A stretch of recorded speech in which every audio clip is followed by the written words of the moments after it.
14:10 en toda la República Argentina, 13 grados, 7 la mínima, probabilidad de lluvia 94%, de hecho está lloviendo afuera, humedad 96% y vientos a 16 kilómetros en la hora. Bueno, estamos acá en Hasta las Pelotas con mis compañeros, vamos a seguir en la línea, siguiendo con las noticias que venimos ya tratando, sea como la cuestión del país, todo lo que está aconteciendo en Santa Cruz, de relevancia para análisis, y vamos a estar también viendo cuestiones internacionales, lo de Venezuela, lo del atraco en Paraguay, así que bueno, le doy la bienvenida Pablo Canelo, Pablo Radaxi, acá en la mesa conmigo, Bernardo Pedraza y Fran Cortés, que nos va a estar operando hoy día, así que bueno, unas buenas tardes a todos.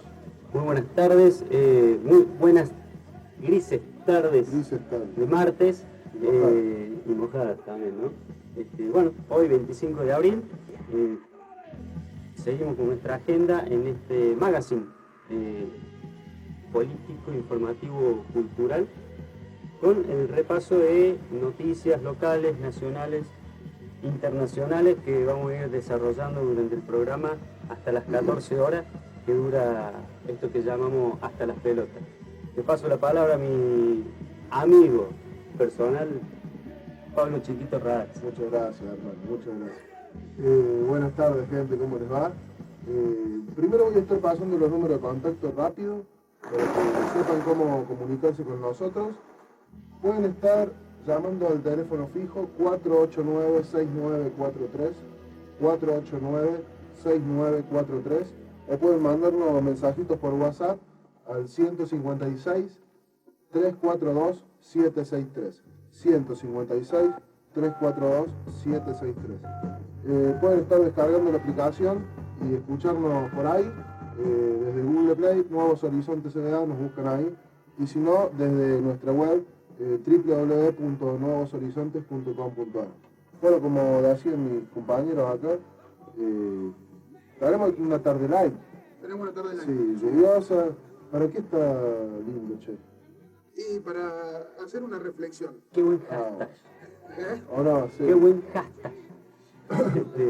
Está lindo para. Estamos relajados hoy, me parece que venimos más relajados hoy. Sí, así que totalmente. vamos a estar, bueno, chiquito. Me gustó el hashtag, lo voy a publicar en Facebook para ver qué dice la gente. ¿Vieron lo que pasó con Fantino de nuevo? ¿Eso adrede? ¿O qué? Contale a la gente. ¿Qué mensaje tiene? Contale el antecedente que tuvo antes ayer. ¿Cuándo fue? El viernes. El viernes, si no me equivoco, sí. Que mostraban supuestamente en el límite con Argentina y Paraguay un acontecimiento que se suscitó en otro lugar geográfico, más bien en Colombia, que no sé de la frontera, pero un hecho que fue de otro lugar y sacado de contexto para hacer una noticia que, por cierto, es bastante preocupante, porque esto está muy relacionado con el tema del armamento de la ministra de Seguridad, Patricia Bullrich, ¿no? Con adquisición de armamento que se está efectuando en la Argentina, ¿no? Con lo peligroso que puede ser, ¿no? En el ámbito social. Sí, recordemos de que, bueno, que en el programa se habían tomado, digamos, como propio una investigación, sí, de Eduardo Feynman, sí, ¿no? Una truchada total, porque eran imágenes del año 2007, que sucedía en la frontera Colombia con Venezuela, en el traspaso. No era droga, eran armas. Eran armas que creo que venían de Venezuela a Colombia, una cosa así. Y bueno, la Guardia Costera colombiana reprimió con balas, o sea, liquidó, sí, en pocas palabras. No teniendo reparo al respecto, que lo va a detallar más mi compañero Pablo Radaxi, se vuelve a poner en la pantalla otro suceso de índole similar, en lo que es, digamos, la construcción de una noticia que ya había pasado y con una intención muy notable, ¿no? Sí, tal cual. Anoche, vamos a recordar a la gente, anoche no, antenoche, la madrugada de ayer, sí, un grupo de delincuentes hizo explotar la sede de Prosegur en Ciudad del Este, Paraguay, y se llevó más de $40 millones. 40 millones de dólares. Así Perdón, Pablo, que te sí. interrumpa. No, yo te decía el Sí, segundo sí, video. sí. Perdón. Va a colación de esto, Va a colación sí, de es eso. para que la gente entienda, porque si Muy no bien, estamos muy bien. hablando en el Sí, aire, sí, digamos. sí, perdón.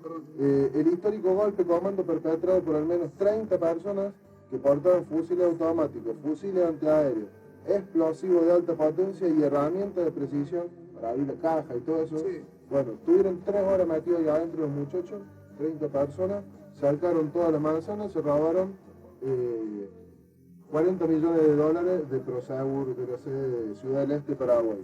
¿Qué pasa? Feynman y Fantino toman esta noticia y buscan un video trucho, ¿no? Otra vez. Así fue armado por los muchachos de la producción, me imagino, porque ellos no se van a poner a ver video. Pero son los que mandan a los muchachos de la producción, ¿no? Llaman a la producción, Fantino y Feynman, y le piden que le busquen un video de una avioneta, algo que pueda Algo que haga ruido. Sí, algo que venda humo. Entonces publican un video de hace un par de años atrás de unos narcotraficantes brasileños que se estaban escapando en una avioneta en un campo privado, metido así entre medio de la selva, y la avioneta le choca el ala a la camioneta choca el ala de la avioneta no puede despegar, se levanta, gira en la pista y queda ahí media tumbada. Gira sobre su eje. Exactamente, con una rota, se baja un policía a los tiros de la camioneta y como viste los brasileños, y ahí se corta el video. Eso no había Si coreano. si ustedes le prestan atención, cuando termina el video, la cara de Fantino, yo automáticamente sospeché algo, no sabía que era falso. Para. Pero la ¿Vos me cara estás que hace diciendo? Fantino, como diciendo, no, qué Otra vez, impresionante, no. qué impresionante lo que pasó. No, qué por eso mi impresionante. pregunta es si lo hacen adrede, No, ya, bueno. como una forma de contestar al absurdo en la que se pusieron. No, es terrible. No, es terrible. No tienen pudor estos No muchachos. tiene punto de medición. No era así Fantino, Feynman siempre fue así, pero Fantino no era así. Hace poco que le están poniendo, que ha cambiado la mentalidad. Relacionó Fantino esta avioneta narcotraficante que había chocado con la policía brasilera para detenerlo, para que no tome vuelo, y dijo que eran los maleantes estos de Prosegur, que habían choreado ahí en Prosegur, Ciudad del Este, Paraguay. ¿Cómo? ¿Por qué? O sea, ¿cuál es la intención? Para ustedes, yo le pregunto de peco de inocente. Pero, ¿cuál es la intención de Fantino y el muñequito jockey frustrado de Feynman para hacer este tipo de maniobra? O sea, ¿qué ganan? ¿Para qué lo hacen? Para mí, todo tiene que ver con todo, como venimos diciendo siempre, ¿no? O sea, esto no es adrede. Quizás toda esta falsa información, mal operada, por así decirlo, tiene todo un contexto, ¿no? De sembrar un estado de preocupación en la población con el tema del narcotráfico, ¿no? Lo que pasó con las imágenes esas imágenes que venían de los traficantes de armas de Venezuela a Colombia, y en el programa decían de que eran narcotraficantes que venían cruzando el río hacia la Argentina, desde Paraguay. Bueno, todo tiene que ver con todo. O sea, están sembrando lo que ya viene diciendo el gobierno con el tema del narcotráfico, de sembrar que nos está invadiendo el narcotráfico y que vienen con armas pesadas y que vienen por todo, y poner en posición de un gobierno que nos defiende ante el narcotráfico. Esa es la imagen que nos quieren instalar, digamos, ¿no? O sea, el miedo del narcotráfico violento, como lo tiene en México, como lo tiene en Colombia, como... Sí, México y Brasil son los dos lugares, digamos, más, porque la FARC, digamos, es más una organización bueno, de hecho ahora es político, una organización política. Claro. Los narcotraficantes Han dejado las armas. Sí. Entonces, en ese contexto, digamos, de escenario que nos ponen desde los medios, es para justificar las compras de armamento que está llevando a cabo la Argentina, que haciendo un balance y un análisis, no es el fin real. Real no es el fin del narcotráfico, ¿no? O sea, es en función del narcotráfico respecto al negocio que mueve el narcotráfico. Porque en el mundo tenemos la DEA, que está en Estados Unidos, con todo el aparato tecnológico, qué sé yo, no pueden combatir el narcotráfico. Son los que se ponen la 10, los que reparten, digamos. Exactamente, entonces en Colombia reparten. se estima que este año va a haber 150.000 hectáreas más de siembra de marihuana. Entonces, ¿dónde está el combate del narcotráfico si cada vez se expande más? ¿Y por qué? Porque es un negocio muy amplio, muy grande, Y que mueve millones. Estados Unidos, la DEA, con sede en Estados Unidos, es el país que más consume en todo el mundo. Claro. Todo tipo de drogas, de todas las drogas, el país que más consume de ese tipo de drogas es Estados Unidos. Haciendo un paralelismo, perdón, en el ámbito de la violencia, ¿se acuerdan el fogoneo que le daba Clarín al tema de la inseguridad? Para hacer, digamos, una modo de reflexión, que era terrible, eran tapas y tapas y tapas con toda la sensación de inseguridad que había en esa época. Y hoy, donde la inseguridad no se solucionó, lejos de eso, se empeoró. Hoy en los medios no tenemos el tema de la inseguridad en vilo, sino que tenemos noticias aisladas de injusticias sociales que se desprenden, digamos, de otros medios, o si son muy relevantes, evidentemente tienen que tocarlo los medios hegemónicos, pero a lo que voy, ¿cómo marcan la agenda del pensamiento y de la línea ideológica de la gente, ¿no? Sí. Con esto, ¿no? Para armar a una fuerza de seguridad mandada, manejada por esta gente que es autoritaria. Es muy peligroso. Estamos hablando, vemos lo que pasó en Venezuela, vemos lo que está pasando en Venezuela, y no podemos dejar no podemos dejar de comparar la situación de Venezuela con Argentina. Sí.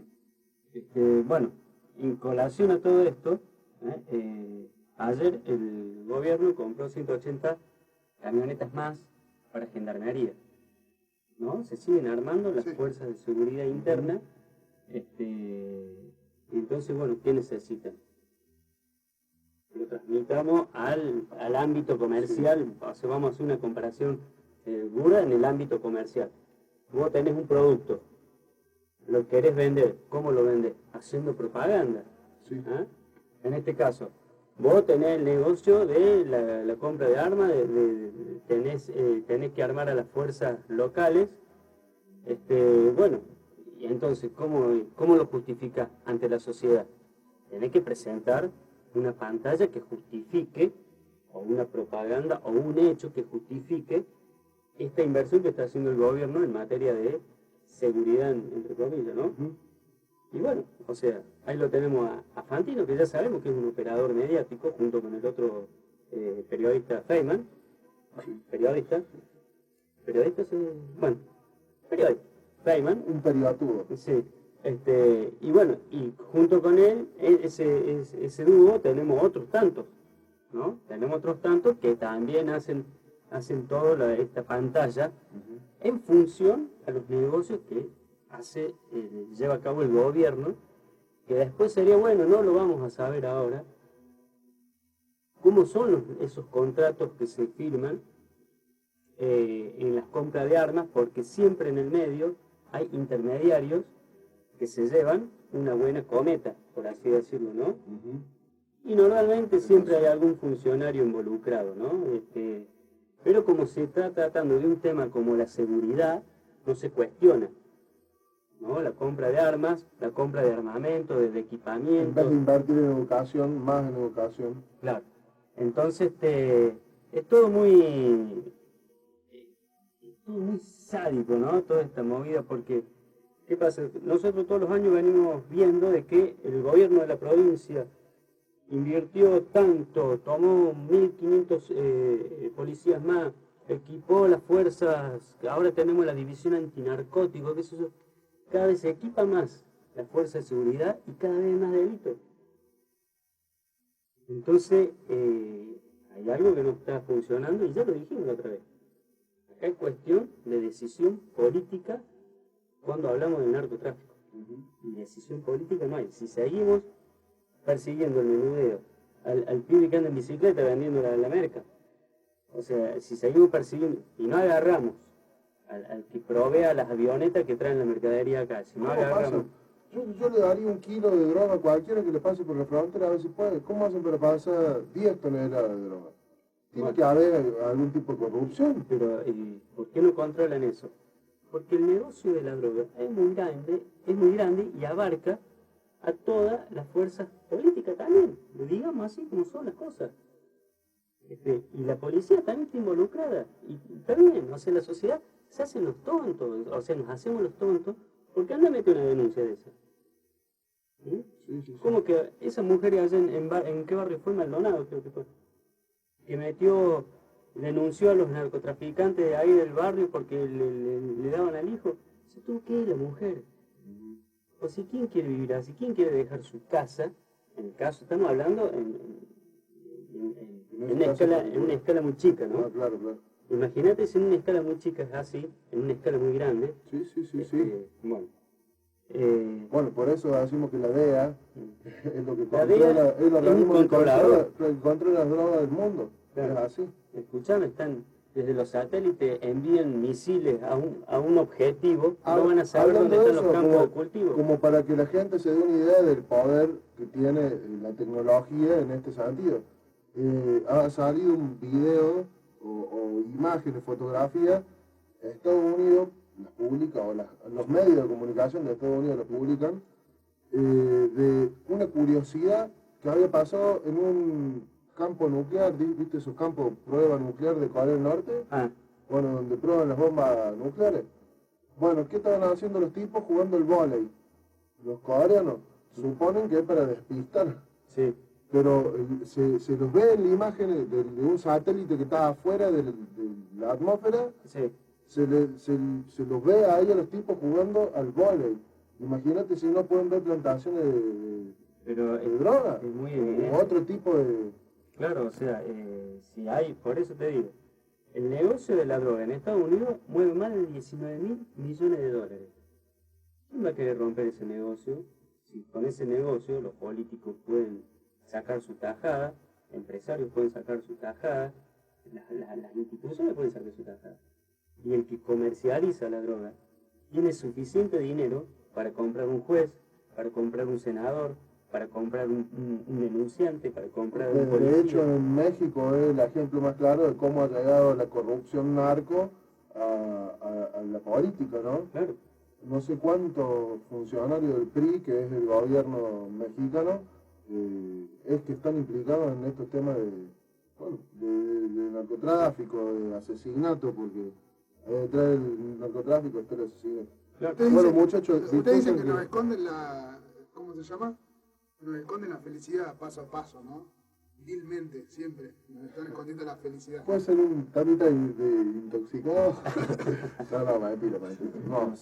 No apología. No, quise decir por otra cosa, ¿no? Che, bueno, mandamos unos saluditos cortos antes de ir a la primera pausa. Ya estamos a la mitad del programa, un cuarto del programa. Le quiero mandar un saludo muy grande a Priscila Peralta, mi querida amiga, que me está escuchando allá en Barrio Müller, y Jenny Bullo, que la voy a ver mañana de noche. Nos vamos a joder con Jenny. Mierda de por medio, Sí. Dejame hacer un saludo a mí, todas las chicas de Caleuche, bueno, los chicos. De la Facu, sí. La Facu que ahora están haciendo, son 3 días de una actividad con perspectiva femenina, ¿no? Para igualar los derechos de los seres humanos, pensándolo en resumen, ¿no? Con todo esto que viene luchando la mujer, así que van a estar mañana miércoles, 16 horas, en la Facultad de Ciencias de la Comunicación. Van a venir las agrupaciones de Ovario Anarco y Mala Junta, colectivo feminista Patria Grande. ¿Eso es abierto para todo el público o es...? Sí, abierto para todo el público. ¿Sí? Bueno, y por mi parte, déjenme mandar un saludo a mi gran amigo Chicho, que hoy cumple años, 55 años cumple Chicho. Chicho, te vamos a dedicar el tema que viene, que ya sabemos que a vos te gusta, y va de corazón desde acá. Feliz cumpleaños, Chicho. ¿Qué tema? Perdón, no dije tema. No dijiste tema. Bueno, es un tema de Sumo. Un tema sobre vamos, Bueno. 55 años tiene Chicho, así que tiene que sí, gustar Sumo. Vamos con el tema operador. 14:35 en la capital cordobesa, 13 grados. Vamos a ir con una consigna acá que surgió. Sí, en la tarde. dejamos en el Facebook. ¿Para qué se presta esta tarde gris y moja? Pusimos en el Facebook. Está lindo, con el hashtag, está lindo para. Y bueno, acá me pone Tami Navarro, está lindo para comer torta frita. Graciela Leal y Nelly también, torta frita. Sonca, mira mi amigo Sonca, porronazo es. Medio temprano. Sí, es temprano Sonca. Para un vinito bueno, un vinito tinto que te deja caliente acá en la garganta, eso sí te lindo. El día está para cucharita, dice Fran Gastaldi. Saludos a todos los que tengan la suerte. Rodrigo Alemán, mi querido amigo Rodrigo Alemán, dice, está lindo para clavar el hacha, dice. ¿Será alineado? César Claudio Leal dice, para tener 10 lucas y esperar el fin de. Tienes razón, César Claudio, está lindo para tener 10 lucas. Quiero decir que igual acá, alrededor, no voy a decir quién, pero tenemos un Don Juan dando vuelta por acá. Sí. Ojo, guarda la chica. Ya después le vamos a preguntar. Luciana González Leal nos dice para una super siesta. Para una super siesta. Salvador dice, el Cristian Salvador, mi amigo, dice, para clavar la pala de punta en tierra blanda. No sé qué habrá querido decir acá. Dice el bañil. Pero eso no es es jardinero. Cierto, qué jardinero. Ya te pareció la negra Bernal. Nachito Joder dice, para escuchar la radio. Muy bien, para escuchar la radio. Muchas gracias. Un saludo, Nacho, para vos. Una respuesta inteligente. Y Nelson Flor, un compañero de la primaria, mira. Dice, está lindo para jugar al Mario Kart. No sé si se acuerdan ustedes del Mario Kart 64 para cuando bueno, ustedes son dos viejos. No, disculpadme que les diga. Nosotros veíamos. Estos dos compañeros que tengo yo, gente. Yo soy de la época. Jugaban al Atari. Sí, la época de Massinger. Che, un saludo grande para todos. Hasta ahí no se rió malo, pero no entendió no. Fran, ¿para qué está lindo, Fran? ¿Para qué está lindo, Fran? Para operar. Uno piensa tantas cosas que ya no sé qué es lo que hace. Si no sé si comer torta frita o estar operando acá o atendiendo el teléfono como en estos momentos está sonando. Ahí. Atiendo, no. Seguramente tenemos una llamada de presidencia. Bueno, compañero.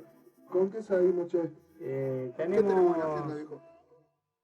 Bueno, acá tengo un tema, como este es un programa así que se cocina todo en el acto, estamos haciendo producción en este preciso momento. Que no se note tanto. Bueno, vamos a un tema del ámbito local.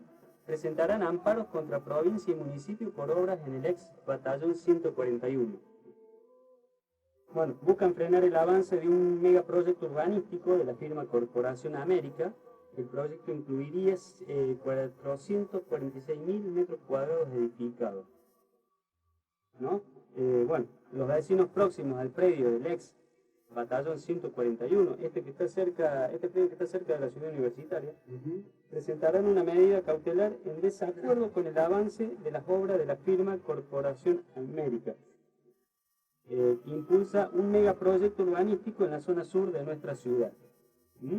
Según manifestaron los habitantes del sector, las acciones de amparo se dirigirán en contra de la provincia y la municipalidad por el emprendimiento desarrollista que incluiría, ya dijimos, 446.000 metros cuadrados edificados sobre 23 hectáreas.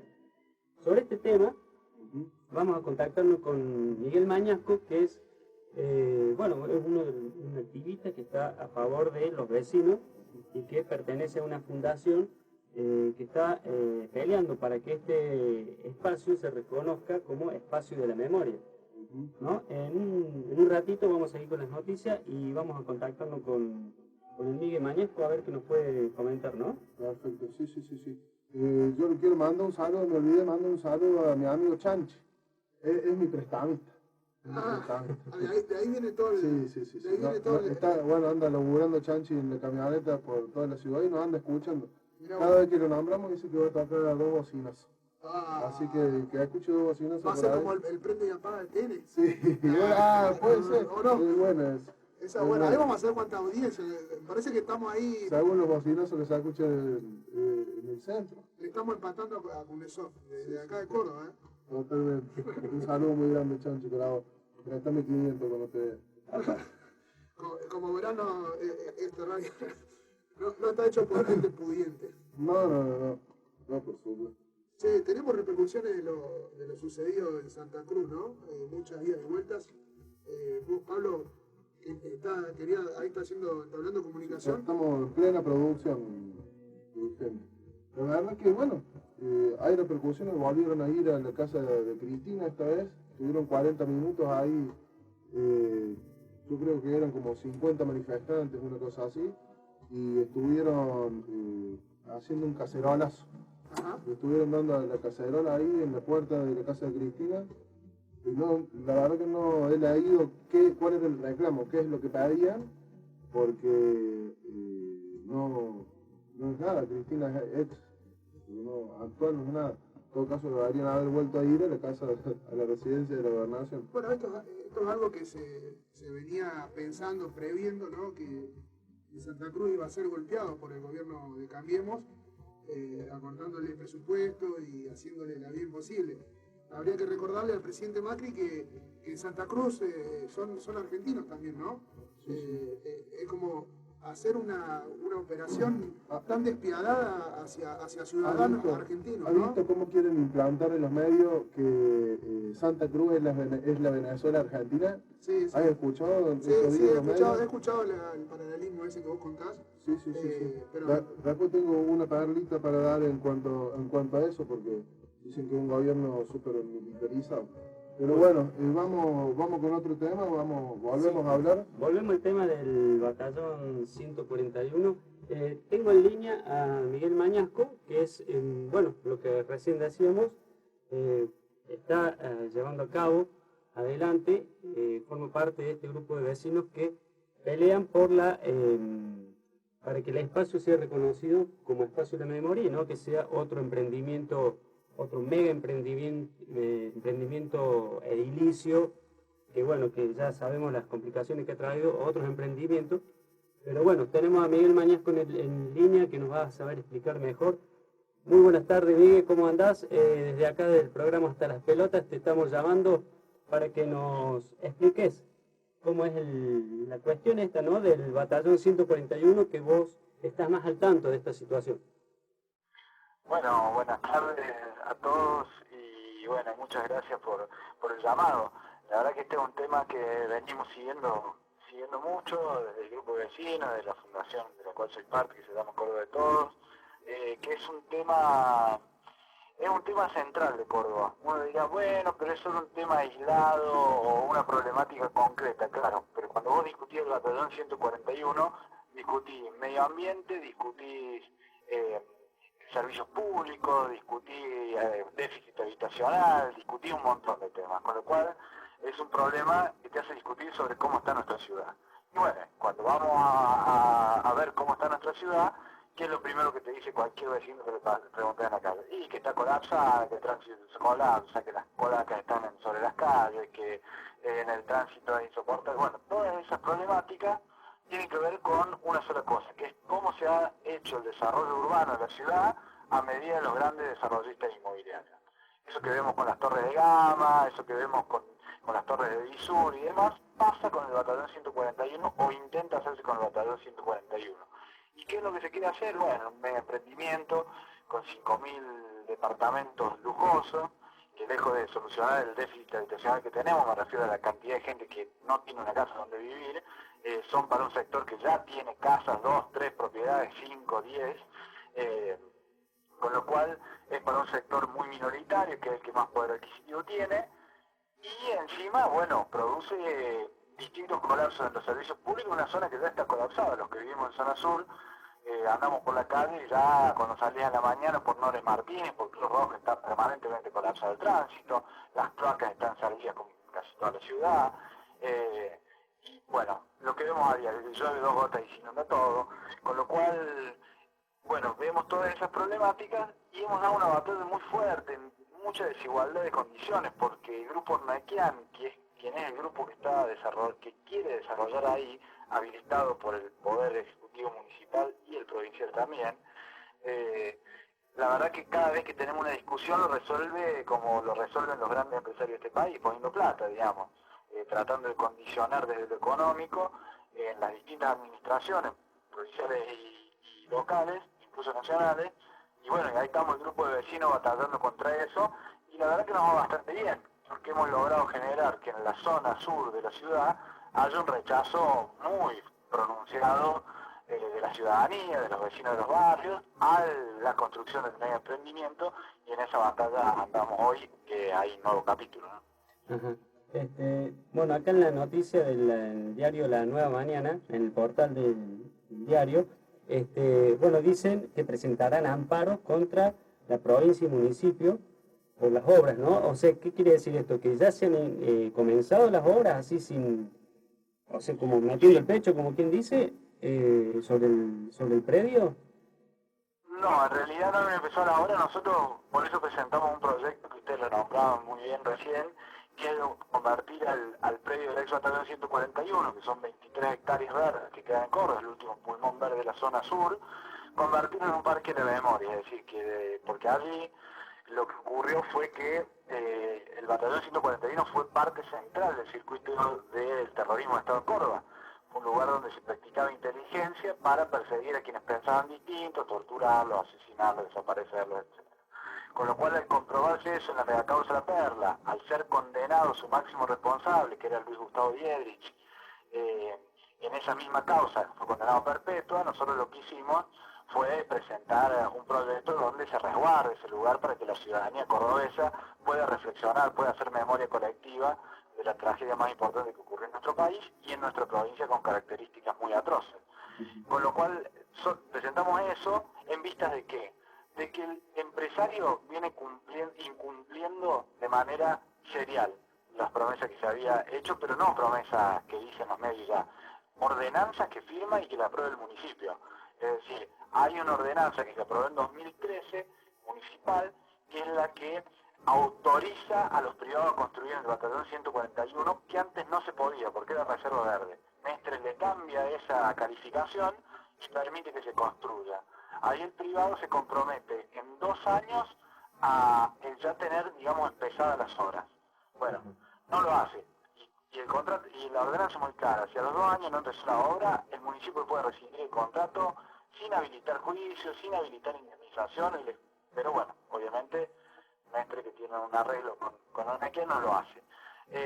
Y además incumple un propio acuerdo firmado que hace el empresario con la municipalidad, en el cual se comprometía antes de empezar la obra, en el batallón 141, tenía que hacer una planta de cloacas, exclusiva para la zona sur, y tenía que hacer readecuaciones viales, que se le llaman rotondas, bulevares, para que no colapsara el tránsito. Adivinen cuánto de esto se hizo.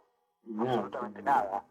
Con lo cual, eso también es violatorio del convenio, porque eso estableció muy claramente, previo a poner una baldosa dentro del predio del batallón 141, el privado tenía que hacer la planta de cloaca y las readecuaciones viales. Ninguna de las dos se hicieron, o sea que se viola la ordenanza de emprendimientos urbanos, que establece que si en 2 años no empezó la obra, puede rescindirse el contrato, y se viola la propia que firmó Ornequian. Con lo cual, todo esto, perdón que me extienda, pero hace que con los vecinos tengamos sobrados motivos para pedir que se contemple otra cosa. Y lo que aparece hoy, este amparo, y ahí quería llegar, es que hace pocos días la Nación confirmó que el Parque Sarmiento y sus alrededores son un espacio, un bosque nativo, es como un parque público que no puede ser tocado, es como una gran reserva verde de Córdoba que no puede deforestarse ni construirse encima de ello. Esa longitud que pusieron de kilómetros, o sea, establece que el Parque Sarmiento pero alrededor de 500 metros de alrededor tampoco se puede urbanizar. Hay que resguardarlo como pulmón verde. Y eso incluye al batallón 141. Esa métrica, ese cálculo que han hecho, incluye el batallón 141.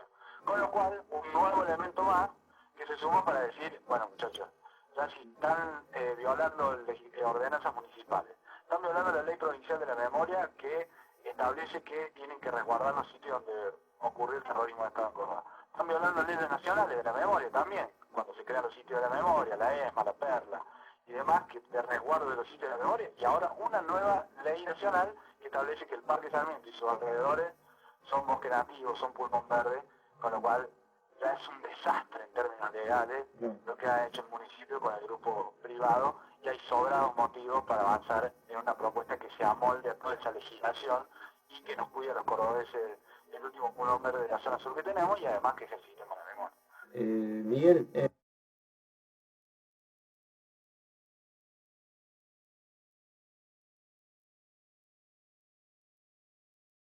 otra pregunta que te quería hacer es, esta situación, ¿desde cuánto tiempo hace que viene? Porque hace rato que venimos escuchando, ¿no?, que se está peleando por el espacio, para que siga siendo un espacio público y no privatizado, y si hay un preacuerdo de Urnequian con la municipalidad y no se llega a concretar el tema de la edificación, ¿no?, o sea, en perjuicio en este caso del empresario, ¿qué responsabilidad le cabría a la municipalidad en cuestiones legales, ¿no? Porque seguramente el empresario va a querer reclamar su parte ya sobre el preacuerdo, ¿verdad? Mire, los empresarios, creo que todo el mundo en esta fase del capitalismo, la verdad que no tienen ninguna ideología más que el lucro. Eso puerta adentro, puerta afuera del país. El Maicén responde a la misma forma de pensar, ¿no? Es lo que le gustaría hacer, más allá del acuerdo que tenga o no con el municipio, es empezar a vender esos lotes y empezar a construir y hacer el negocio finalmente. Es decir, que se construya, ellos construir, hacer el medio complejo y vender los departamentos y hacer como hacen siempre. Ellos construyen, nos revientan los servicios públicos, nos sacan el último pulmón verde, venden, se quedan con la plata y la sacan fuera del país. Ese es el negocio del Maicén. Ellos no vienen acá ni a hacer una obra, ni están preocupados por el déficit habitacional, ni por los árboles, ni por ninguna de esas cosas. Quieren hacer ese negocio aprovechando que esta zona de la ciudad se ha ido revalorizando cada vez más, y con un emprendimiento de esas características lo podría hacer aún más. Entonces, Neuquén, eso. No está, lo que me da más vergüenza a mí de nuestros representantes, en este caso el gobierno municipal, es hace poco salió una nota en la cual el empresario no es que le exige por contrato lo que la MUNI no garantiza, sino donde prácticamente lo retan pero como un padre un chico. Le dice, bueno, la verdad que nosotros no hacemos la planta de placos porque el municipio no nos habilita las legislaciones correspondientes, de hecho que es mentira.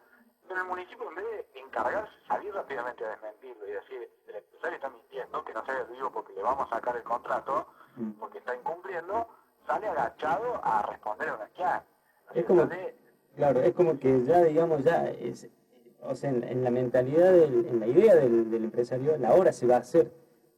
O sea, sí, exactamente. Para él la obra tiene que avanzar. Lo que pasa, y esto también es parte de la defensa importante de la ciudadanía, vieron que siempre se dice, no, ¿para qué te va a organizar? ¿Para qué eso? ¿Por qué hacen quilombo? No sirve para nada. Bueno, sí sirve, porque lo que en verdad está deteniendo las inversiones es que muchos inversionistas ven que hay conflicto vinculado a este tema y no quieren invertir en algo que puede terminar en tribunales, que puede ir a la justicia, que no se sabe cuál va a ser el fallo, porque saben que el empresario mayor que compró la obra está incumpliendo, con lo cual, antes de arriesgarse a hacer una inversión que no le salga bien, encima en un contexto de recesión económica general en el país, los tipos se hacen para atrás.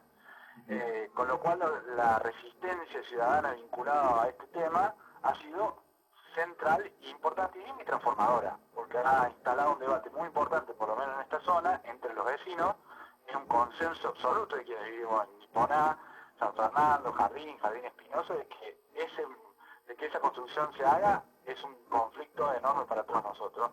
Si eso está consensuado, acabo al que le pregunte te lo va a decir así. O sea que es una victoria de los vecinos, y por otro lado tiene estos efectos, que no logra que el grupo empresario nos pueda pasar por encima. Bien. Bueno, Miguel, y para ir cerrando, la última pregunta, ¿cuál es la medida a seguir después del amparo, no? O sea, ¿qué más se puede esperar para que esto no se concrete? Bueno, en eso nosotros hemos sido bien respetuosos de los tiempos de la justicia cuando hemos presentado otras medidas. Cuando hicimos un amparo, pero la otra vez se le llama amparo administrativo ante la Secretaría de Ambiente por, digamos, el vergonzoso dictamen que sacó luego de una audiencia pública que se hizo, que participó mucha gente, 300 personas, que dieron su opinión, todas, o mayoritariamente todas, en contra de que se haga el emprendimiento.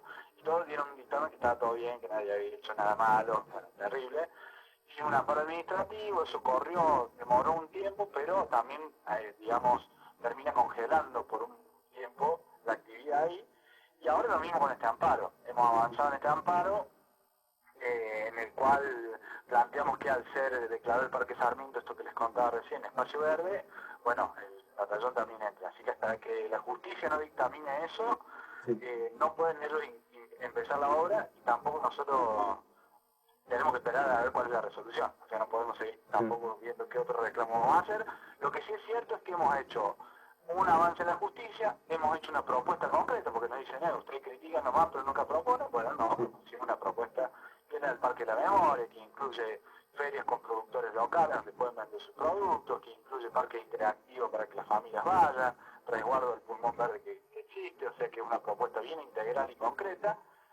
Así que bueno, no hay mucho motivo, depende de la voluntad política del municipio de, a costa de todo, y a costa incluso es legal, favorecer al empresario o ponerse de una vez por todas de parte de los ciudadanos. Bueno, muy bien, Miguel, clarísimo tus manifestaciones. Seguramente te vamos a estar llamando para ir siguiendo este tema, no lo vamos a dejar en una etapa de diario, sino que lo vamos a continuar porque, bueno, vemos que es de bien público, ¿no? Todo esto que, desde ya, muchísimas gracias a ustedes que están llevando a cabo esta pelea contra, bueno, el monstruo de la construcción y, bueno, y todo lo que lleva atrás de todos estos arreglos, ¿no? Bueno, muchísimas gracias, Miguel, te agradecemos la comunicación.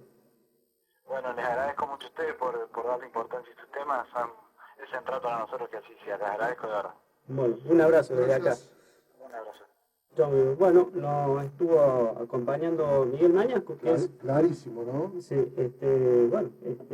Miguel Mañasco es presidente de la Fundación Córdoba para Todos y que hace tiempo viene llevando a cabo esta lucha en ese espacio, esa parte del pulmón verde de la ciudad de Córdoba. Bueno, es increíble el poder económico que tiene Unaquian, ¿eh? Sí, es uno de los hombres más ricos del país, sí, ¿no? es impresionante. Bueno, y ya estamos cerca de la tanda. Llegó el doctor Canelo. Llegó el doctor Canelo. Bienvenido, doctor. Para hacer el segmento de historia, hoy vamos a hablar de la grieta. ¿Se acuerdan que quedó pendiente ese tema? Sí. Para que entendamos que la grieta, esa famosa grieta instalada por los medios, no es la grieta de Néstor y de Macri, de Cristina, no, esto es... Vamos a revisar un par de manuales. Es histórico. Así que, bueno, operador, tenemos... ¿Cuánto tiempo nos queda? Un minuto. Vamos con un temita antes de la tanda. Un pedacito de tema y bueno, volvemos con el doctor Canelo para hablar de historia.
¿Sabías que podés escuchar la radio estés donde estés?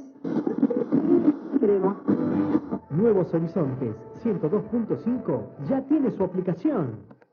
Descargala desde Google Play como Nuevos Horizontes CBA. Radio Nuevos Horizontes es una iniciativa de la Asociación Civil Abriendo Horizontes y Caminos, con personería jurídica 332A/2006. Nuestros estudios se encuentran ubicados en calle Montijo 3709, Barrio Consorcio Esperanza.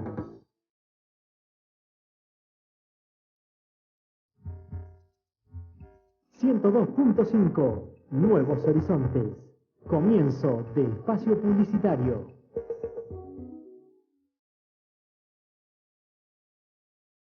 Nuevos Horizontes 102.5 tiene su comunidad online. Búscanos en Facebook como 102.5 FM Radio Nuevos Horizontes. En Twitter como @nhorizontes1025. www.nuevoshorizontes.com.ar.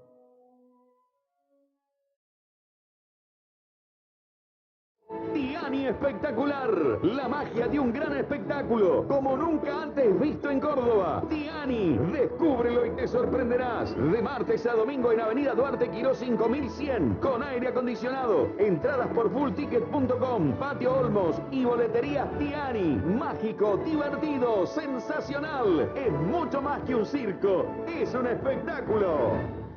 FM 102.5 Nuevos Horizontes le informa que tiene espacios disponibles en su programación. Para más información, contáctenos vía telefónica al 4896-943, mensajes de texto o WhatsApp al 1567-98055 o vía email radionuevoshorizontes@yahoo.com.ar. Desde la ciudad de Córdoba, en la frecuencia modulada 102.5, transmite Nuevos Horizontes, www.nuevoshorizontes.com.ar. Si todavía no terminaste el secundario, el Instituto José María Paz te ofrece el ciclo básico y el ciclo básico unificado con título bachiller en ciencias naturales. También podés terminar en 3 años o menos el secundario para adultos desde los 17 años, contando con el beneficio del boleto educativo, FALCOR y horarios flexibles para trabajadores y deportistas. Para más información, te esperamos de lunes a viernes de 19 a 23 horas en Avenida General Paz 488, planta alta. Teléfono 425-2263. 425-2263. Instituto José María Paz, educando desde el año 1942. Mencionando Radio Nuevos Horizontes, descuento en la matrícula de inscripción. Kiosco Despensa Marta, golosinas, bebidas, cigarrillos y gran variedad de productos de almacén al mejor precio. Inigualable. Más de 30 años en el barrio. Guarnes, 1361, Barrio Consorcio Esperanza. Kiosco Despensa Marta.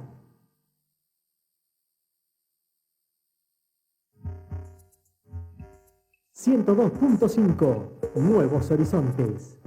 Fin de espacio publicitario.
15:07 en la República Argentina. Estamos acá, segundo bloque de Hasta las Pelotas. Estamos acá con el doctor Canelo. Como teníamos prometido, íbamos a tener una explicación de la grieta, ¿no? La famosa grieta, que ya viene de larga data, no es algo que esté sucediendo ahora, particularmente, ¿no? Sí. Bueno, antes de arrancar con el tema, ¿no? Que bueno, es un tema serio. Vamos a ir con el hashtag que tiró Pablito acá dice que para qué estaba hoy a la tarde, ¿no? Ajá. Bueno, Karina me pone que está para un siestero. Tiene razón. Está cansada. Toda la razón, Bueno, Mario. de una así lo dijo, y se ríe. Bueno, Y ya que estamos en el tema, bueno, voy a mandar un saludo muy especial, en realidad dos saludos muy especiales. Uno es para Karina, que acaba de mandar y bueno, que seguramente está aprovechando la siesta, supongo. Y otro saludo muy especial también para Nati, que bueno, son dos grandes personas, son una maravilla las dos chicas estas, bueno, excelentes personas. Y desde acá les mandamos un saludo muy grande. un saludo muy especial, pareciera. Bueno, volviendo al tema, ¿no? De lo que dijimos que íbamos a hablar hoy, que esto que se habla tanto, ¿no? De la grieta tan impuesta antes de las elecciones presidenciables, y que se profundizaba mucho, lo veíamos mucho en los zócalos, ¿no? De los medios, y que la grieta acá, que la grieta allá, como una instalación del gobierno anterior, ¿no? Y que, bueno, que era la causa que nos separaba a los argentinos. Exactamente. Bueno, le queremos decir a la audiencia, el tema de la grieta no es un tema de unos años. El tema de la grieta es desde el origen de la Argentina, ¿no? Vamos a repasar un poco lo que leíamos ayer sobre el protocolo de la corona británica, Sí. que es un protocolo que sirve tanto para las intenciones imperialistas de los imperios que hoy tenemos en el mundo, ¿no? Bueno, yo voy a nombrar el decálogo del protocolo de la corona británica, pero nos vamos a detener en un solo punto, que es en el primero. El primero, ya de entrada, digamos, Bueno, como introducción dice, el Imperio Británico heredó de Venecia un decálogo de acción que se constituyó en las bases y principios de la estrategia imperial, ¿no? Si quieren, colonizadora. claro, si quieren lo podemos nombrar todo el decálogo y se van a dar cuenta, el doctor Canelo nos va a saber explicar mejor cómo es que cada punto coincide con la realidad que estamos viviendo y que la venimos viviendo desde los orígenes de la República Argentina, ¿no? El primero del decálogo dice: dividir para reinar. Ojo, esto es el manual, ¿no? El manual de la corona británica para llevar a cabo sus políticas injerencistas en el mundo. Estamos hablando en la época en que Inglaterra era el imperio global, ¿no? Hoy lo tenemos en Estados Unidos, pero que usa la misma estrategia, que ni siquiera es una estrategia originaria, ¿no? Porque esto viene copiado desde Venecia, cuando eran el imperio Venecia, o sea, no era un imperio comercial, pero tenían esta estrategia para injerenciar en los otros lugares, ¿no? Bueno, el primero del decálogo dice: dividir para reinar. ¿Le suena? Nunca atacar sin primero provocar la división interna del enemigo. Vayan pensando lo que voy diciendo. Reinar alentando falsas opciones y dirigir ambos bandos en conflicto. O sea, uno que dirige los dos bandos que se enfrentan.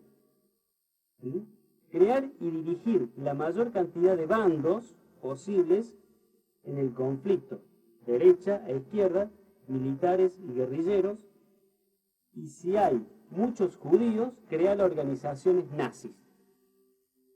¿Qué parece, no? ¿Para confrontar? Utilizar toda clase de quinta columna para toda clase de tarea posible. Ese dice el primero, el decálogo británico. El segundo dice, mercados y no países. Lo importante es el poder económico y financiero. Todo poder económico y financiero termina siendo poder político, cultural y militar. No dejar que haya nacionalismo dentro del mercado porque este puede perderse. ¿Me van siguiendo lo que voy diciendo? Sí, sí, sí. Bueno, lo estoy leyendo, la fuente está en internet, volvemos a repetir. No soy Sherlock Holmes, sino que esto está en internet, lo puede buscar cualquiera.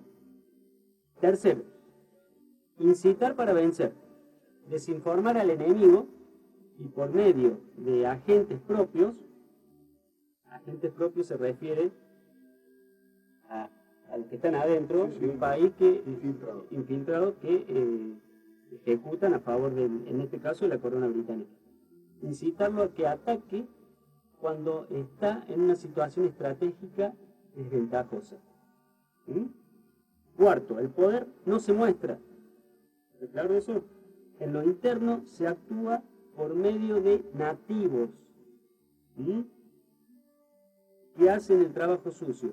Desde afuera se actúa por medio de terceros países o nativos de estos. Guante blanco. Sí. No digo guante blanco, eso dice el trabajo sucio, el trabajo sucio lo hacen los... En caso de fracaso se culpa al agente externo. O sea, ellos digitan desde afuera y el barro lo arman desde allá arriba. Bueno. Quinto, apoyo al enemigo débil contra el enemigo fuerte. Mantenerse en una posición aislada mientras ambos se aniquilan entre sí, ¿no? En lo posible, hacer la guerra por medio de terceros.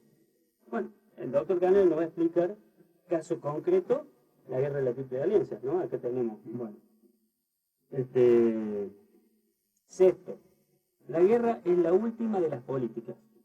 La mejor política es debilitar y corromper por dentro al enemigo.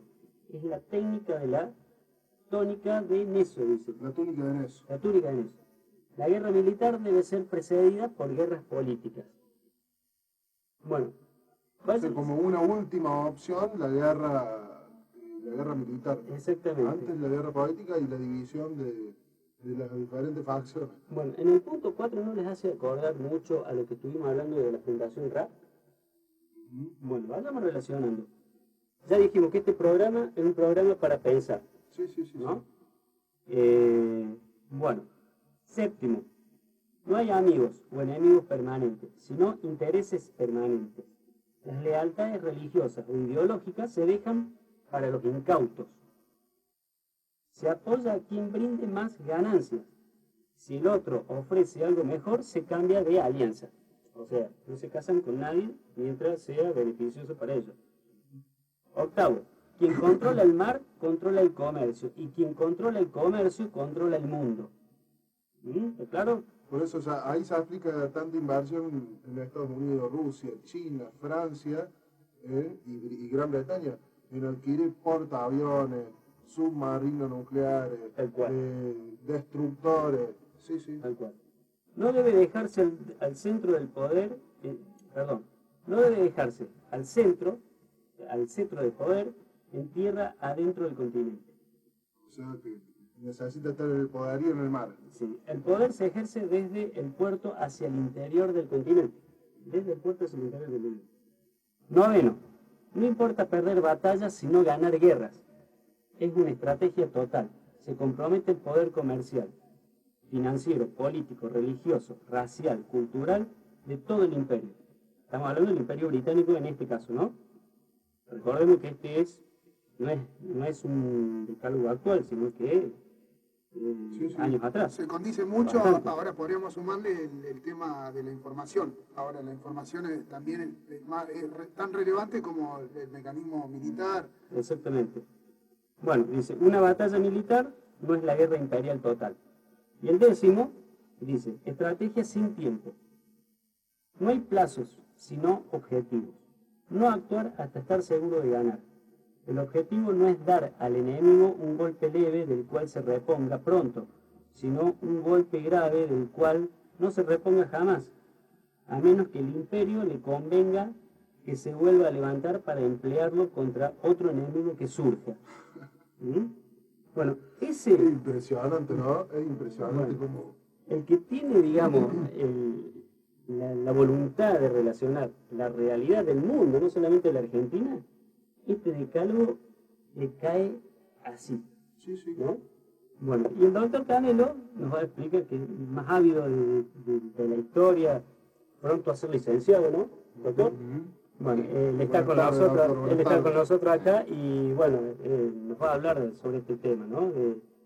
De que compete directamente allá a lo que es la realidad mundial, ¿no? Bueno, ante todo, buenas tardes. Sí, es un decálogo que se ajusta exactamente a lo que ha hecho siempre la política exterior británica. Ese de vivir para reinar lo hizo y lo hizo desde un principio. Porque imagínense, por ejemplo, el virreinato del Río de la Plata contenía, en aquel momento contenía un Uruguay grande, no este Uruguay fraccionado que tenemos ahora, la Argentina, lo que es ahora Argentina, Paraguay, Bolivia, Chile, ¿no? Claro. Y fíjense ustedes, de un virreinato sacó tantos países, tantas provincias que eran, se transformaron en pequeñas republiquitas, si se quiere.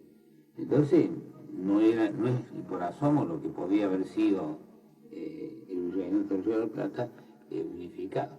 Claro, o sea, para acotar, ¿no? Como para que la audiencia tome noción cómo hubiera sido el país original, ¿no? Bueno, el país original hubiera abarcado todo lo que es Perú, Bolivia, Chile, Paraguay, Uruguay y Más o Argentina. menos unos 6 millones de kilómetros cuadrados, y pensando de que la Argentina tiene nada más que en el continente, tiene 2.900.000, con digamos, el sector antártico llega aproximadamente a los 4 millones, pero solamente, digamos, con todo lo que se refiere a la construcción de este virreinato era más o menos casi 6 millones de kilómetros, ¿no? Por supuesto con una cantidad de habitantes impresionante. O sea, digamos, esto ya empezó de un principio, ¿no? Ya empezó un principio de dividir. Otro de los intereses que tenía Inglaterra no eran la parte digamos de lo que es territorial. Lo que a ellos les interesaba, era el comercio. No hay que olvidarse que la primera revolución industrial se genera casualmente en el Reino Unido, ¿no es cierto? Y en la cual ellos no solamente que le vendían a las colonias, le vendían lo que ellos producían, sino también hasta lo que ellos sacaban como recursos no renovables. El caso típico era el carbón. El carbón, por ejemplo, se vendía, ¿no es cierto?, y se sacaba de la zona de Gales. Y bueno, eso fue una cosa. La otra cosa, cuando empezó a interferir un país como era Paraguay, que se empezó a industrializar solo, puso su propia red ferroviaria, en fin, empezó a salirse del esquema. Claro. Entonces le inventaron la alianza, ¿no? Claro. En la cual también estuvieron ahí comprometidos toda esa oligarquía de 3 países, como fue Brasil, con su oligarquía de tipo imperial, Uruguay, una oligarquía vacuna que tenían ellos, lo mismo que nuestra oligarquía. Y si seguimos viendo, también en Argentina, por ser un país en ese surgimiento muy importante, por la cantidad de provincias, por la fuerza que tenían también, digamos, en el aspecto, digamos, en el aspecto educativo, en el aspecto, digamos, o sea, el futuro que tenía en ese momento Argentina. Era importante también controlarlas, ¿no? Y bueno, y fue cuando acá se inventó la primera grieta que tuvimos muy importante, que se llamaban los federales y los unitarios. Los federales con una visión totalmente, digamos, patriótica, americana, ¿no es cierto? recurriendo, si se quiere, su ideología a bucear, digamos, en la historia de la América postcolonial, ¿no es cierto?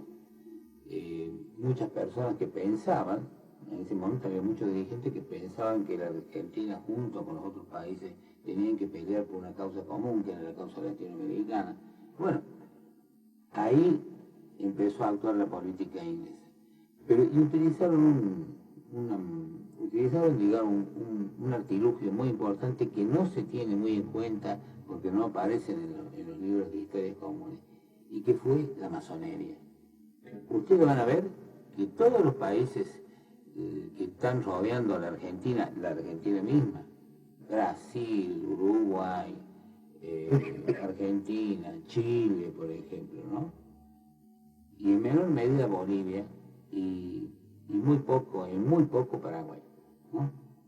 La masonería trabajó activamente, incluso esa masonería en concordancia hacía enfrentar también a los mismos países, como pasó el caso de Argentina con Brasil, ¿no?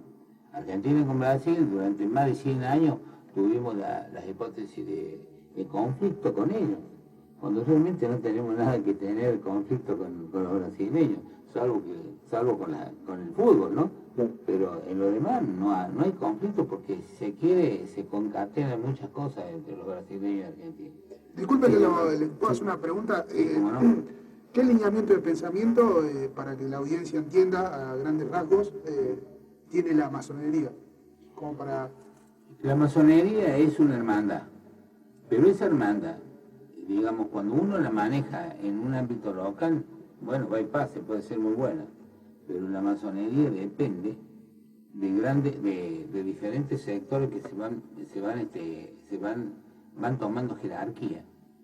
Y la gran jerarquía en este momento es el Reino Unido. O sea, la gran jerarquía la tiene, por ejemplo,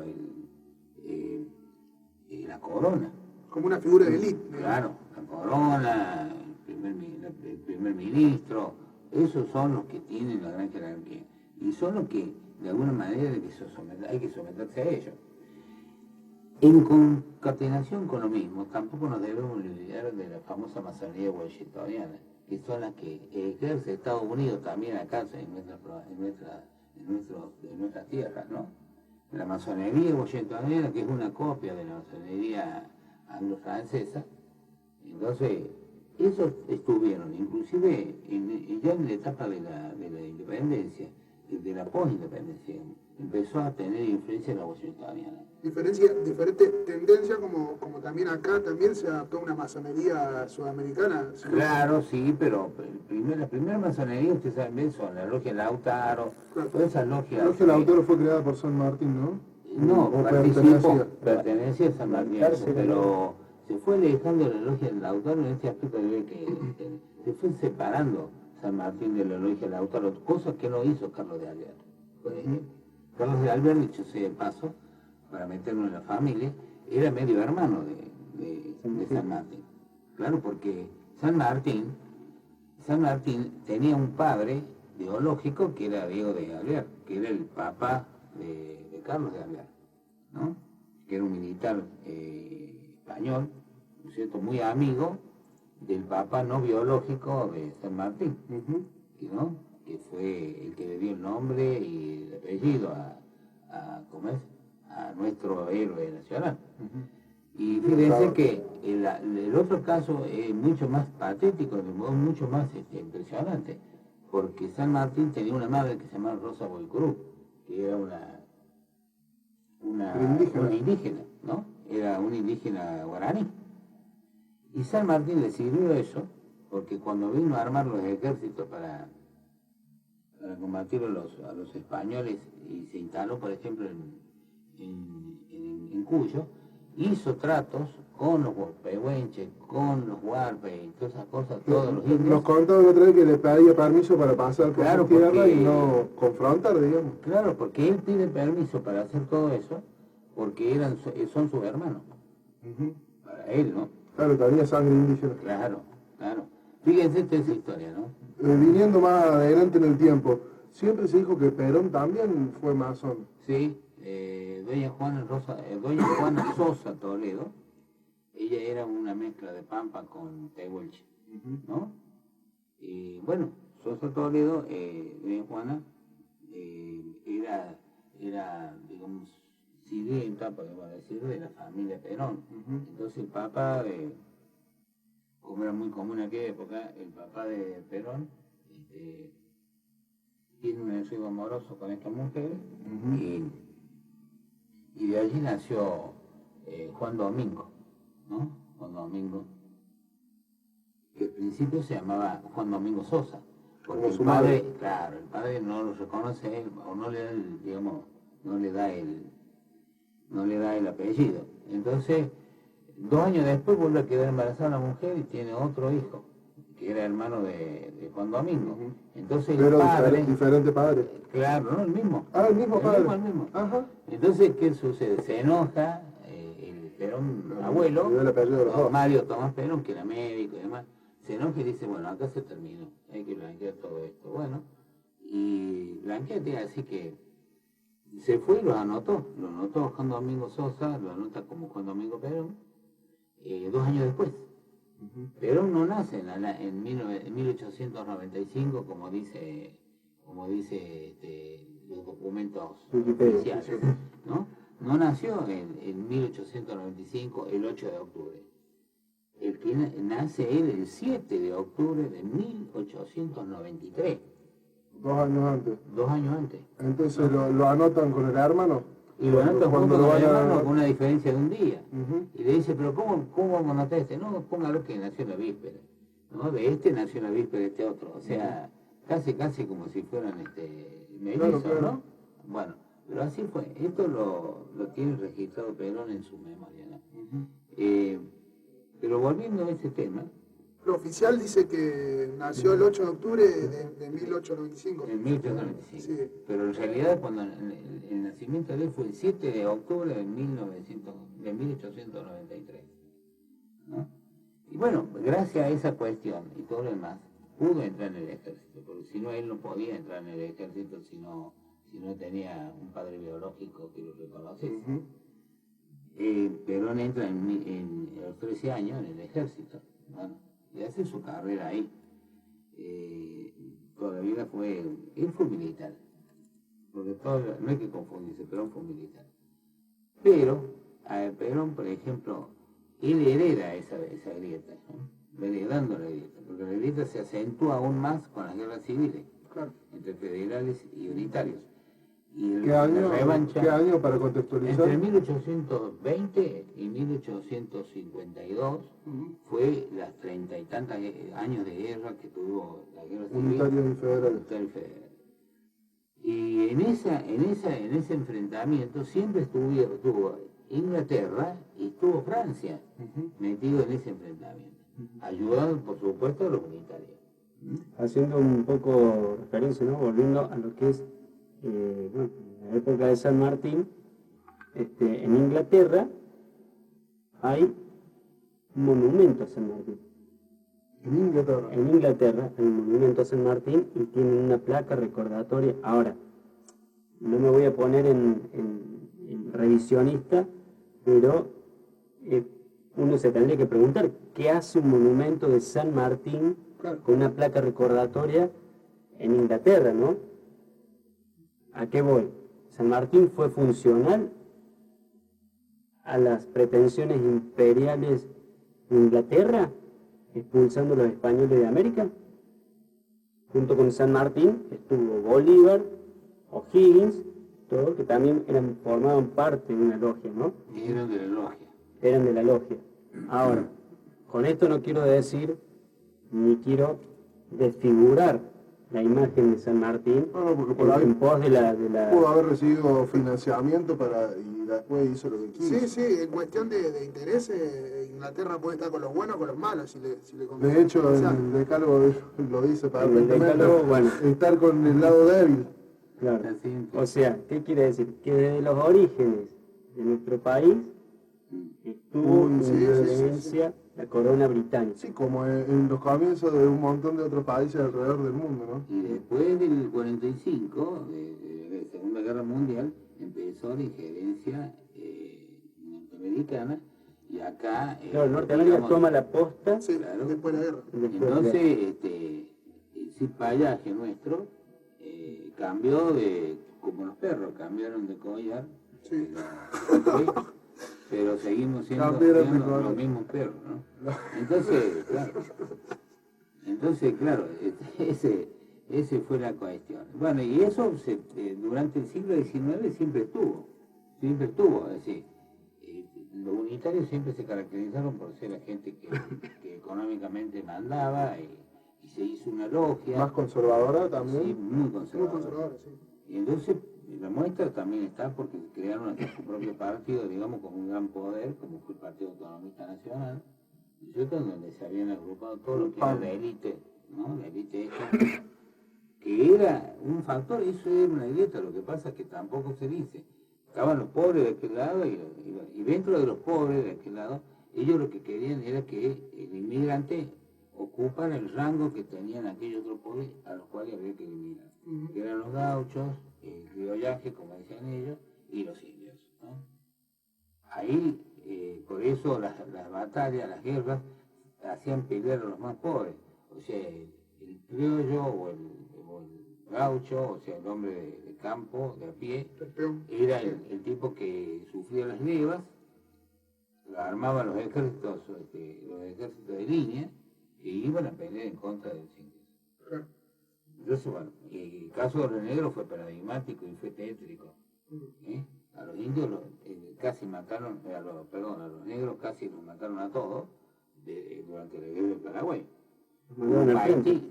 Curupaytí, ¿cómo es? Boquerón, bueno, todas esas grandes batallas que hubo contra el Paraguay, ¿no es cierto? Murieron centenares. Y en Paraguay quedó casi sin hombres. Y sí, Claro, porque mataron hombres y... se calcula que quedaron alrededor de 18.000 hombres. Se quiso hacer la Suecia. De una población que tenía 1.200.000, quedaron nada más que 18.000 hombres y el resto eran mujeres los que deben quedar. De hecho, hoy en la actualidad hay una desproporción terrible entre hombres y mujeres, más que en el resto de Latinoamérica. Sí. Hay una cosa que, para ver lo que era la gravedad de la situación, fue de que se tuvieron que cambiar las leyes en Paraguay, que aún hoy incide sobre el medio de sociedad. No para incidir el tema de la sociedad, pero sí es una cuestión. Que las mujeres se podían, 3 o 4 o 5 mujeres podían tener un mismo hombre. Porque el tema era reproducirse de nuevo, no importaba cómo. Un dato de color, o sea, es un dato de color, ¿no? Viene el término que se usa mucho en Argentina, pelotudo, para decir que uno es un pelotudo. ¿De dónde viene ese término de pelotudo? De la guerra contra el Paraguay. De la guerra del Paraguay. ¿No sabías eso? No. Sí, yo lo... ¿Quién era el pelotudo? El que tenía pelotas. No, el que iba delante del pelotón. Ah, mira. ¿Por qué era el pelotudo? ¿Por qué era el primero que iban a bajar? Claro. Mira de dónde viene el origen etimológico de la palabra. Hoy aprendimos algo muy importante de la cultura. Pero el boludo viene también de la, creo que de la bola, ¿cómo se llama? La Boleadora. Sí, claro. Sí. Bueno, entonces tiene una palabra que se utiliza para lo mismo, boludo y pelotudo, tienen dos significados totalmente diferentes. Bueno, quizás alguna oyente nos puede dar más data de Bueno, de color. perdón, pero era, o sea, creo que hacia la cultura. Bueno, yo creo que este programa también tiende a que sea cultura, entonces No, por supuesto, es muy importante saber muchas veces los orígenes. Hoy muchos van a saber por qué se le dice pelotudo al que es pelotudo. Y que no son malas palabras. Mala palabra es desocupación, desigualdad, pobreza, hambre, eso es mala palabra. Eso sí que es mala palabra. Por ejemplo, el tema de andarte ¿por qué no te vas al carajo? Por ejemplo, es una palabra muy común. Bueno, pero no tiene nada que ver con lo que ir al carajo significaba, por ejemplo, en los barcos en aquella época, que era barco a vela, ahí arriba tenía una canastita para subir el palo mayor de la nave. El punto más alto de la nave. Claro, la parte más alta, ponían una canasta arriba que se llamaba el carajo. Entonces, para castigar a la persona, digamos, al marinero que se portaba mal o tenía algún problema, lo castigaban y decía, bueno, llévenlo al carajo. Entonces el tipo tenía que ir allá todo el día, sí, porque en el carajo se veía toda la visión. Y ahí tenía que avisar. Sí, pero allá arriba, el bamboleo que era todo eso, era el viento. El viento y toda manera terrible. Nadie quería ir arriba. Bueno, pero hay que vayanse cara. Bueno, y volviendo al tema de la grieta, entonces podemos dilucidar o pensar, reflexionar que va cambiando, digamos, los intereses van por el mismo lugar, pero van cambiando de color, de situación, de acuerdo a la personajes. De acuerdo a la importancia, de acuerdo al personaje. Por ejemplo, el caso de Juan Manuel de Rosas, que era el líder de uno de los componentes de la grieta, ¿no es cierto? Sí. Bueno, se va a vivir a Reino Unido. El Reino Unido le dio todo, hasta le dio una granja para que él pudiera vivir ahí, le dio una pequeña pensión para que estuviera. ¿Cuál era el objetivo? De que ellos se aseguraban que no iba a volver más Argentina, claro, don Juan Manuel Rosas. Ellos se ponen, digamos, en una situación así como de humanidad, ¿no? De derecho humano, ¿no? Pero eso sí. Sí, los condecoran, les dan un sable, para les dan que todo no vuelva más. Para que no vuelva más. Y bueno, no volvió más. Evidentemente que después volvió. ¿La grieta siempre fue entre ricos y pobres? Siempre estaba entre el que tiene poder económico y aquel que no lo tiene. Y una cosa que también se plantea fue con la famosa Revolución del Parque, en el año 1890, en el que dio origen a la Unión Cívica, que después se llamó Unión Cívica Radical, y que es el inicio de un partido centenario como el que tenemos ahora, que no tiene nada que ver con la Unión Cívica Radical de ahora, nada que ver. La actual con la que le hace... Era más bien populista. Sí, la Unión Cívica Radical de ahora forma parte de la grieta, pero de la grieta que tiene que ser a favor, digamos, de los movimientos nacionales y populares, y en este momento están defendiendo intereses que no tienen nada que ver con eso. Salvo, y pongo digamos, el punto ahí, salvo el caso, por ejemplo, de los ex irigoyenistas, como son en este momento Moro, por ejemplo. Malvina Tosco, acá en Córdoba. Malvina Tosco. Esa gente no, eso forman parte del movimiento nacional y popular. Porque muchas veces... De la Unión Cívica Radical de hace 100 años. Claro, acá no son grietas de partido, son grietas ideológico de movimientos. Aquel grupo que tiene intereses creados y todo lo demás, y que quieren tener el poder porque con eso tienen el dominio de las cosas y el manejo de la economía, y tienen estos otros que se rebelan contra esa situación, que son los movimientos nacionales y populares. Caso concreto, ¿no? Caso concreto, lo que es el Frente Renovador, que conduce Sergio Massa. Bueno, se sabe que la plata para crear el Frente Renovador vino de la CIA. O sea, está documentado eso. Bajo los parámetros de dividir el peronismo. Sí. O sea, para el poder mundial, para el interés extranjero, el peronismo ha sido un grano en el traste, hablando en criollo, ¿no? Para todos aquellos que quieren injerenciar. Por eso se lo fracciona tanto al peronismo, porque hay que dividir esa fuerza que tiene poder en Argentina, o sea, le pese o no le pese a la mayoría, tiene poder en Argentina, y entonces es la fuerza a dividir. Y hoy tenemos un Frente Renovador, tenemos los sanguchitos de Bocio, tenemos el Frente para la Victoria, tenemos Unión por Córdoba acá con su característica propia, tenemos partidos provinciales que se dicen algunos ser... No, Stolbizer es otra cosa. Pero, o sea, y ahora tenemos a Randazzo, o sea, todo fraccionado. No, pero digo Stolbizer en la coalición, no dentro del peronismo. Ya. Sí, bueno, y vos fíjate quiénes son los que salen en pantalla. Stolbizer que saca un 3%. Después tenés la Lilita Carrió, también está en pantalla, en la última elección el 1,8 sacó. O sea, representan realmente a la mayoría para hacer la palabra principal. A eso voy, ¿no? O sea, no es que Y así vamos, ¿no? Tenemos a Amadeo también. ¿Qué representa Amadeo? O sea, y están ahí haciendo pantalla. Y son los que vos después te encontrás como primero cabeceras de lista. Bueno, fíjense, venimos muy adelante, sí. Pero quiero decir que en aquella revolución del parque también se crea una gran grieta, ¿no? Y empieza el principio del fin de los unicatos, ¿no? El unicato como el caso del PAN. El unicato significaba, en el caso del PAN, que era oligárquico, roquista, sí. ¿No? El unicato era que el presidente de la República era a la vez el presidente del partido donde gobernante, ¿no? Eso se empezó a pelear y demás. Pero siguieron estando en el poder. Hasta que al final aparece Hipólito Yrigoyen, ya que toma digamos, vuelo propio, máxime después de la muerte de su tío, que era don Leandro N.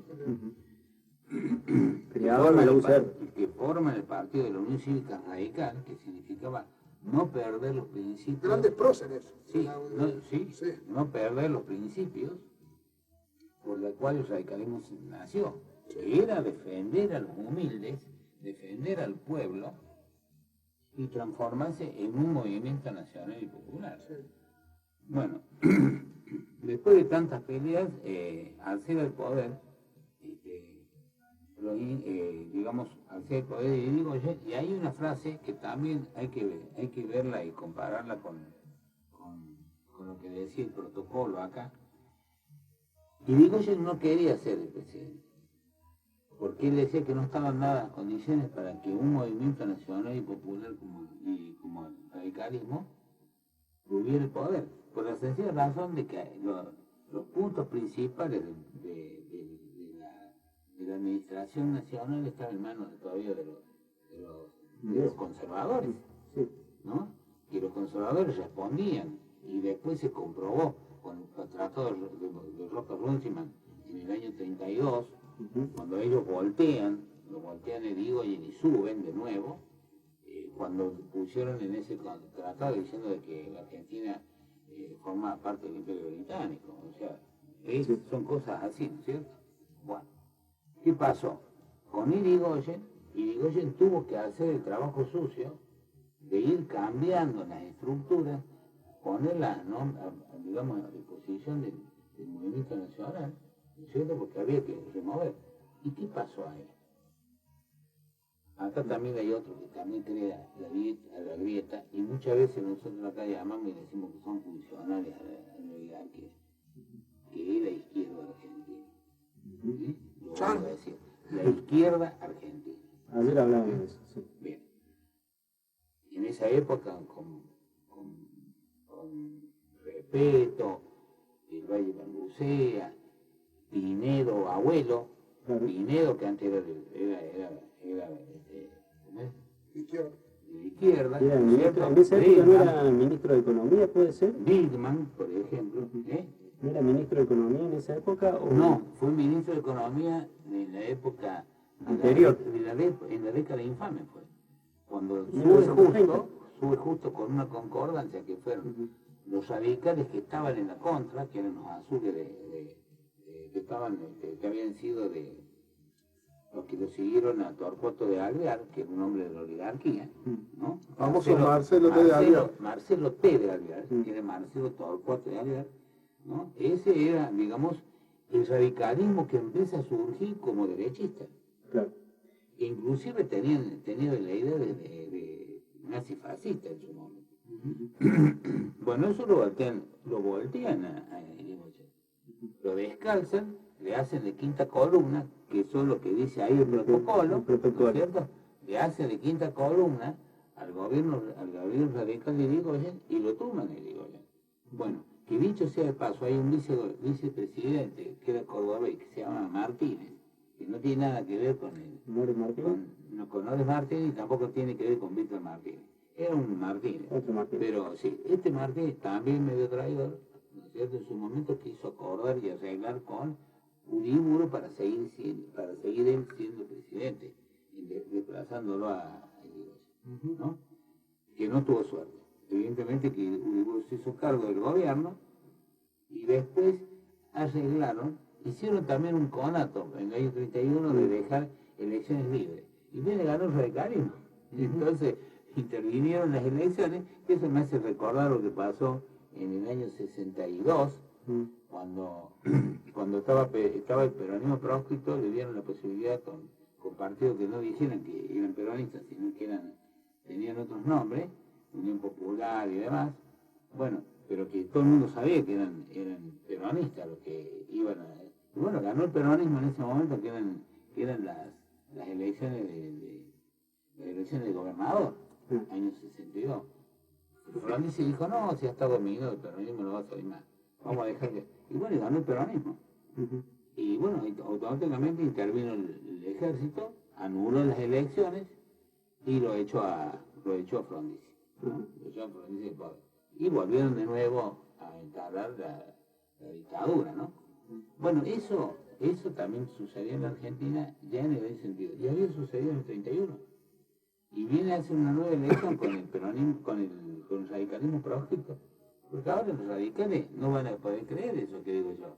Muchos porque no se preocupan mucho de leer la historia, ¿no? Son muy amigos de escuchar el relato, pero no la historia. En aquella oportunidad los radicales y los goyanistas no quisieron presentarse a las elecciones porque sabían que lo iban a intervenir nuevamente. Y los metían presos además, porque le creaban causa y los metían presos. Sí, lo mismo que va a pasar ahora, y que se está viendo acá. Porque muchas veces tenemos que hacer también la relación. Tenemos que relacionar los hechos históricos del pasado con los del presente. Entonces acá también está pasando lo mismo, también van a hacer eso. En aquella oportunidad también lo hicieron con los radicales. Volvemos a repetir nuevamente claro, la frase de Perón, que también fue sacada de antes, ya vamos a ver quién. Sí. Pero el pueblo que no conoce de su historia está condenado a repetirla. Acá pasó lo mismo, ¿no? Porque la historia con otros personajes, con otros intérpretes, pero se hizo lo mismo. El mismo mecanismo. Claro, igual. Entonces, yo diría a los amigos radicales que lean la historia del radicalismo. Es muy rica. Es bastante curiosa. Y que fueron ellos partícipes de la grieta, pero no de este lado de la grieta, sino del otro lado. Sí. Del lado de los humildes, de los obreros, de los trabajadores. ¿No? Y ahora no, ahora lo vemos del otro lado. Entonces, vuelvo a repetir, la grieta sigue, ¿no? Y se acentúa después que pasó todo lo que pasó con la concordancia, que fue la unión de los radicales de Alvear con los conservadores, que gobernaron desde el 32 hasta el 43, que vino un golpe de Estado y lo sacó a Castillo, que era también conservador, porque querían volver a meter otro conservador, que era Robustiano Patrón Costa, que es el dueño el Patrón Costa es el dueño de los ingenios, tanto azucareros, de la zona de Salta, Jujuy, parte de Tucumán. Ese era un hombre muy, muy poderoso, bueno, pero era un súper conservador. Entonces lo que hicieron fue candidato a presidente y viene el golpe de Estado. Y el golpe de Estado lo hace en grupos de oficiales unidos, que eran gente que estaban dentro del nacionalismo. Algunos estaban integrados para lo del fascismo, otros no. Por eso siempre dicen que Perón vino del fascismo, o vino que era nazi, o nazi-fascista, que sea.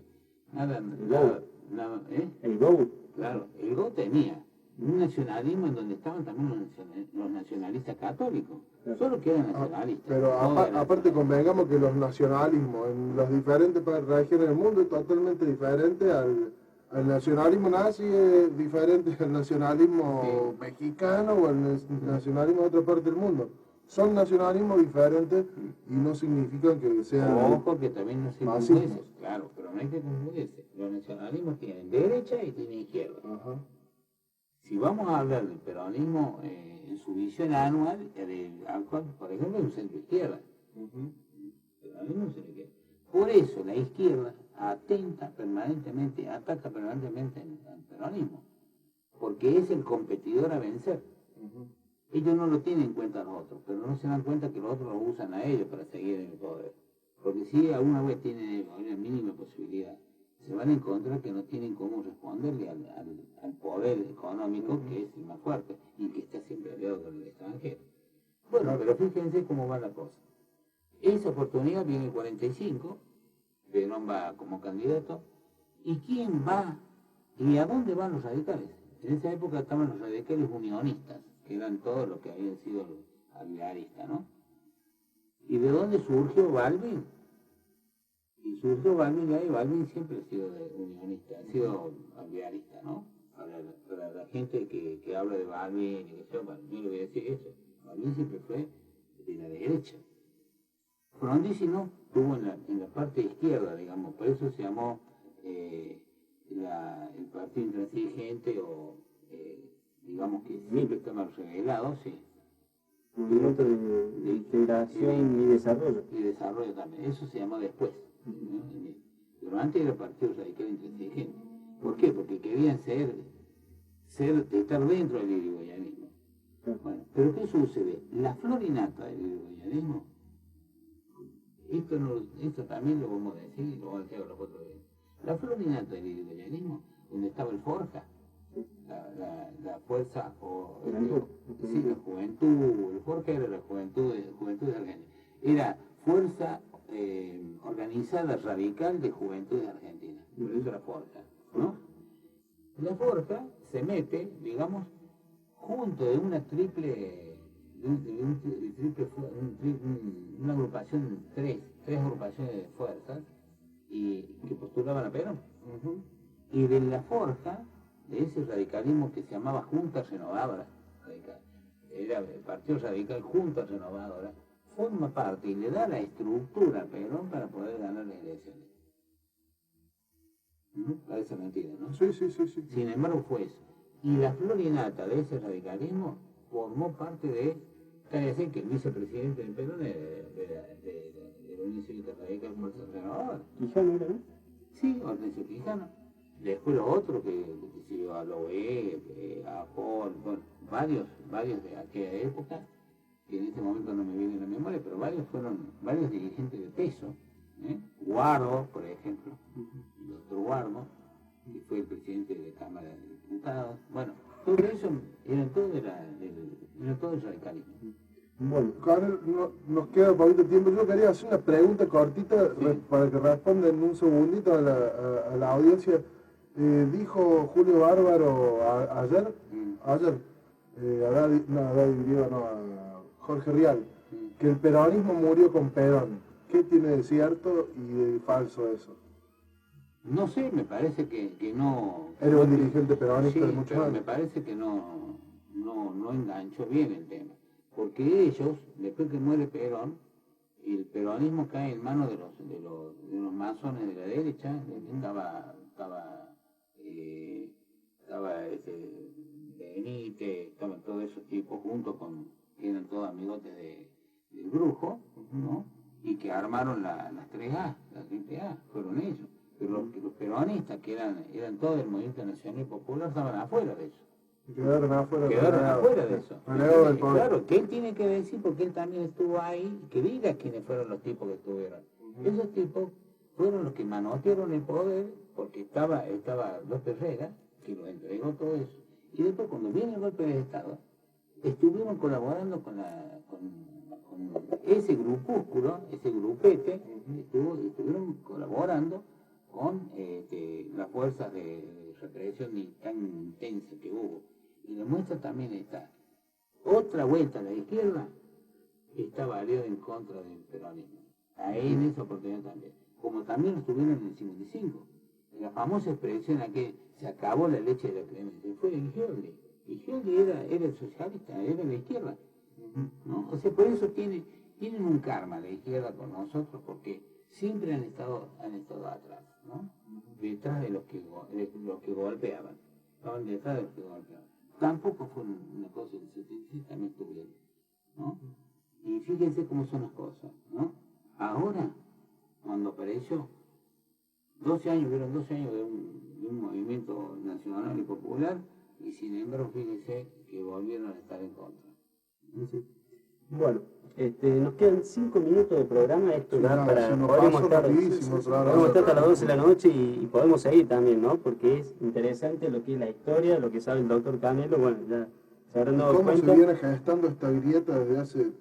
Sí, esto, bueno, En términos generales va, como había querido yo explicar, en dos líneas, o sea, básicamente la oligarquía y el pueblo. Así es. En diferentes formatos, pero Y en diferentes momentos, pero básicamente eso. claro. bueno, se perpetúa, para ir avanzando un poco, más que todo anuncios, porque nos quedaron muchas noticias pendientes, ¿no?